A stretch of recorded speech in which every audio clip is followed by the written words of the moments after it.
पीके studio के सामईन व नाजरीन अस्सलाम वालेकुम। दोस्तों, दो आदमी कब्रिस्तान में बैठे थे। एक अपने दौलतमंद बाप की कब्र पर और दूसरा अपने दरवेश बाप की कब्र पर।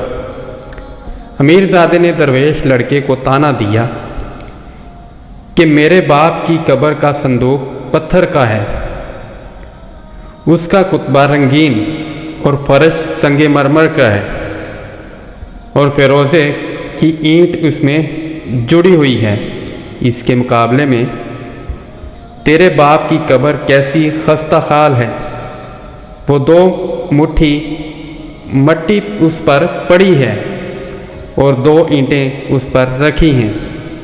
दरवेश ज़ादे ने जवाब दिया, ये दुरुस्त है, लेकिन ये भी तो सोचो कि क़यामत के दिन जब मुर्दे कब्रों से उठाए जाएंगे, उससे पहले तेरा बाप भारी पत्थरों के नीचे चंबश करेगा, मेरा बाप बहिश्त में पहुंचा होगा।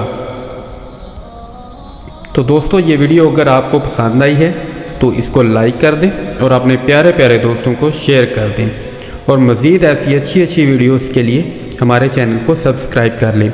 बहुत शुक्रिया।